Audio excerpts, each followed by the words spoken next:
The Fatima Prophecies, The Three Secrets of Fatima of 1917. The Three Secrets of Fatima consist of a series of visions and prophecies allegedly given by an apparition of the Blessed Virgin Mary to three young Portuguese shepherds, Lucia Santos and her cousins Jacinta and Francisco Marto, on May 13, 1917.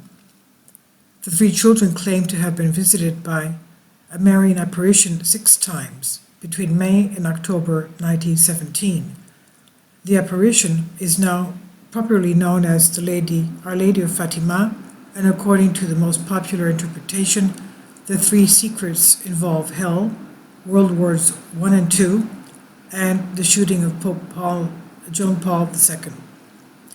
On July 13, 1917, around noon, the lady is said to have entrusted the children with 3 secrets. 2 of the secrets were revealed in 1941 in a document written by Lucia and at the request of José da Silva, Bishop of Leiria, to assist in the publication of a new edition of the book on Jacinta.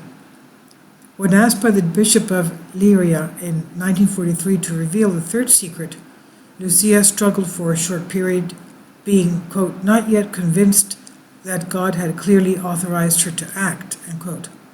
However, in October of 1943, the Bishop of Leiria ordered her to put it in writing. Lucia then wrote the secret down and sealed it in an envelope not to be opened until 1960, when, quote, it will appear clearer, end quote. The text of the 3rd secret was officially released by Pope John Paul II in 2000, although some claim it was not the entire secret revealed by Lucia, despite assertions from the Vatican to the contrary. This is the first secret. The first secret was a vision of hell. Our Lady showed us a great sea of fire which seemed to be under the earth. Plunged in this fire were demons and souls in human form, like transparent burning embers, all blackened or burnished bronze, floating about in the conflagration, now raised into the air by the flames that issued from within themselves, together with great clouds of smoke, now falling back on every side like sparks in a huge fire, without weight or equilibrium, and amid shrieks and groans of pain and despair, which horrified us and made us tremble with fear. The demons could be distinguished by their terrifying and repulsive likeness to frightened and unknown animals, all black and transparent. Frightful and unknown animals, all black and transparent. The vision lasted about an instant. How could we ever be grateful enough to our kind Heavenly Mother, who had already prepared us by promising in the first apparition to take us to heaven? Otherwise, I think we would have died of fear and terror. The second secret.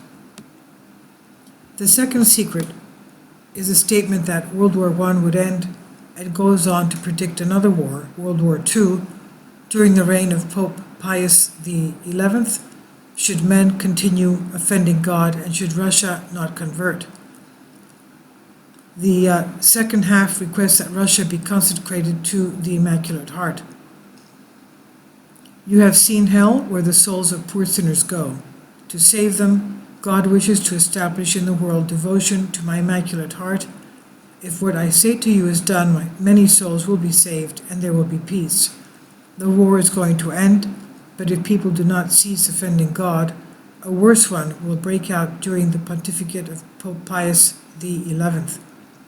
When you see a night illuminated by an unknown light, know that this is the great sign given you by God that He is about to punish the world for its crimes by means of war, famine, and persecution of the Church and of the Holy Father.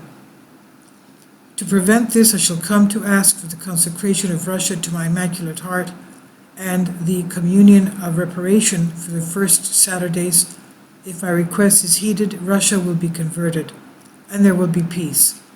If not, she will spread her errors throughout the world, causing wars and persecution of the Church. Well, we know that Russia at that time had turned communist, and Russian people were not allowed to have faith. They were not allowed to have their Christian faith.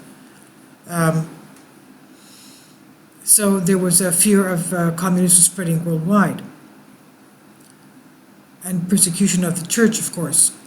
Now going on with the second secret. The good will be martyred, the Holy Father will have much to suffer, various nations will be annihilated, in the end my Immaculate Heart will triumph. The Holy Father will consecrate Russia to me, and she shall be converted, and a period of peace will be granted to the world. This secret's controversy is second only to the supposed final secret of Fatima, as it seemingly predicts both the all-encompassing World War II, the radical anti-theistic theology of the Soviet Union, the proxy wars and limited direct confrontations that would be initiated between the Western democracies and the Soviet bloc. Some have complained that the second prophecy was not disclosed until August 1941, after World War II had already begun. However, the provenance of the document is easily traced to 1935, when it was first written down, though Sister Lucia avowed that the three children first received it June 1917. Pope Pius XII already consecrated Russia July 7, 1952. And the third secret of Fatima. The third part of the secret was allegedly written down by, quote, by order of His Excellency the Bishop of Lyria and the Most Holy Mother on 3rd of January 1944. In 1943, Lucia fell ill with influenza and pleurisy, which had killed her cousins. For several months she was sure she was going to die.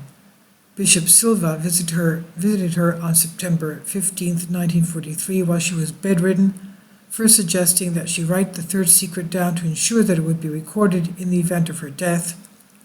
Lucia was hesitant to do so, however. She was under strict obedience according to her Carmelite vows, but when she received the secret, she had heard Mary say not to reveal it. For a time, she was in a quandary as to whose orders took precedence. Finally, in mid-October, Bishop Silva sent her a letter containing a direct order to record the secret, and Lucia obeyed.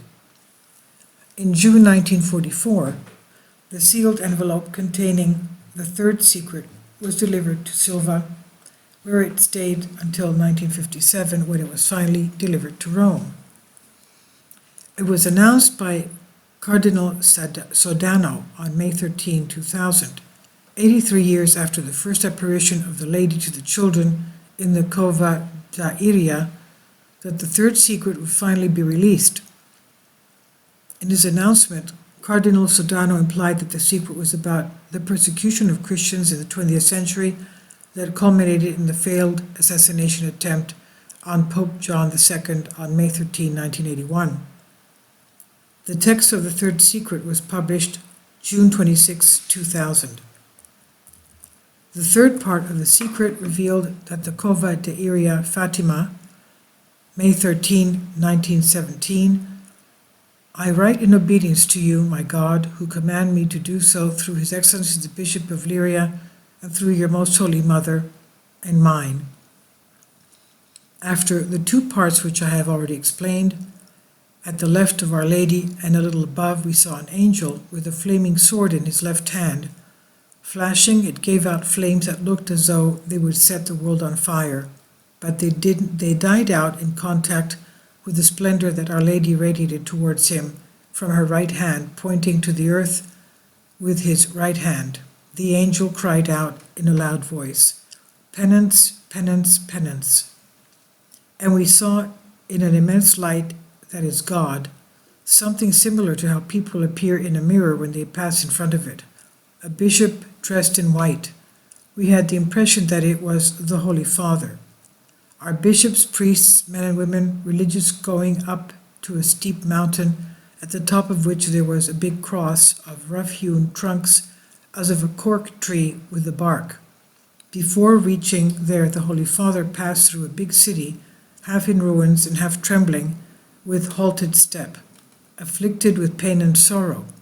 He prayed for the souls of the corpses he met on his way, Having reached the top of the mountain on his knees at the front of the big cross, he was killed by a group of soldiers who fired bullets and arrows at him, and in the same way there died one after another the other bishops, priests, men, women, religious, and various lay people of different ranks and positions. And beneath the two arms of the cross there were two angels, each with a crystal aspersorium in his hand, in which they gathered up the blood of the martyrs, and with it sprinkled the souls that were making their way to God. Along with the text of the secret, then Cardinal Joseph Ratzinger then became Pope Benedict, who then abdicated and retired to give way to Pope Francis. So Pope Benedict was Joseph Ratzinger. So along with the text of the secret, then Cardinal Joseph Ratzinger published a theological commentary in which he states that, quote, a careful reading of the text of the so-called Third Secret of Fatima will probably prove disappointing or surprising after all the speculation it has stirred. No great mystery is revealed, nor is the future unveiled. End quote. After explaining the differences between public and private revelation, he cautioned people not to see in the message a determined future event. Quote, the purpose of the vision is not to show a film of an irrevocably fixed future. Its meaning is exactly the opposite.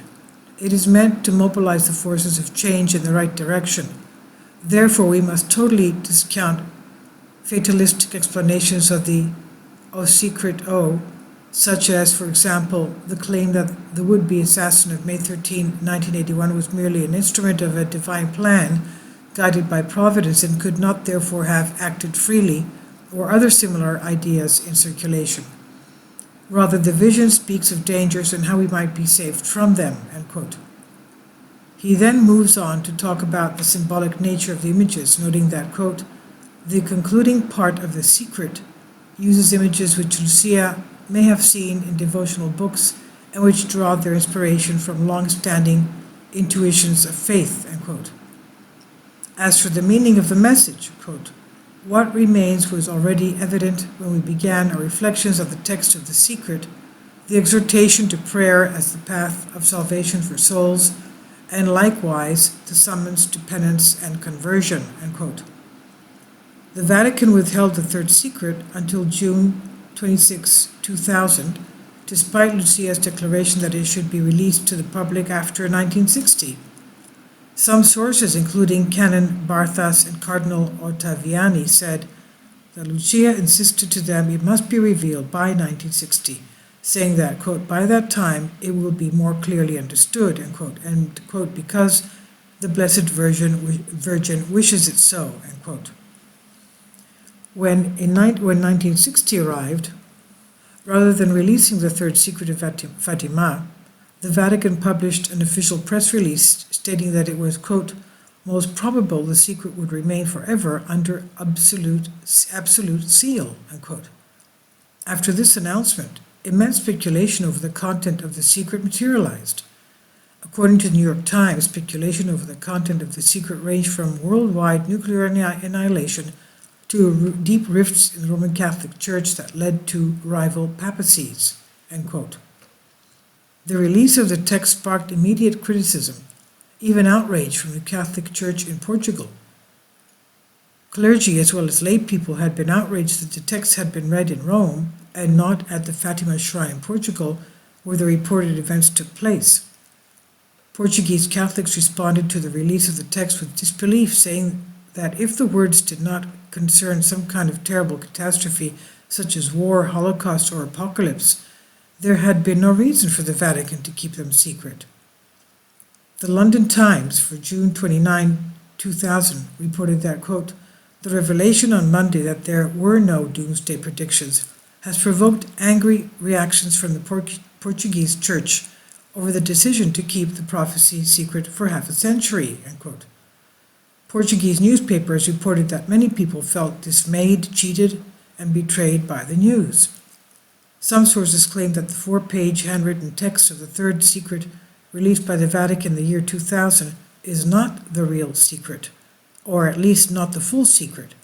In particular, it's alleged that Cardinals Bertone, Ratzinger, and Sodano engaged in a systematic deception to cover up the existence of a one-page document containing the words of the Blessed Virgin Mary, which some believe contains information about the apocalypse and a great apostasy. These sources contend that the third secret is actually composed of two texts, where one of these texts is the published four-page version, and the other is a single-page letter allegedly containing the words of the Virgin Mary, which has been concealed. Now, if that's the case, if the prophecy was to be revealed in 1960 and it was concealed, that of course is just terrible. I would like to tell you of a true story. I had gone to a pilgrimage to a men's monastery, Sarmada, about a 1 hour drive north of Athens. Coming back with a friend of mine from there, she told me that she had heard about the Virgin Mary giving a prophecy over and over again to a Greek nun. The Greek nun kept telling it to her father confessor and her abbess, and they were telling her not to reveal it. The Virgin Mary kept on reappearing to this nun and getting more strict with her, asking her why she didn't reveal it. Why weren't they giving it to the people? Because it was a warning for conversion. And you can understand how terrible it is when our Lord Jesus Christ, his archangels, his saints, his Blessed Mother come to us and warn us of repentance and conversion, and we dismiss their calls for conversion, because that means that there will be an effect in our lives and cumulatively on our earth.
If you'd like to join me on my Patreon account, you will hear content not covered by mainstream media.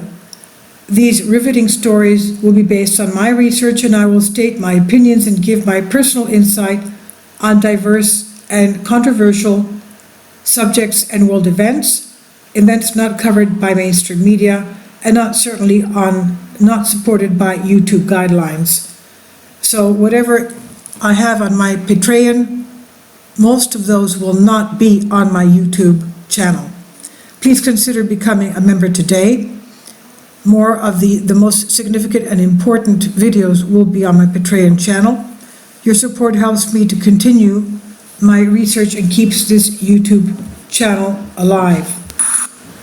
And we depend on your support, your generous charity, because we help economically challenged families here in Athens, Greece, in Kapota, and we also help the young generation with university tuition and the community around our church.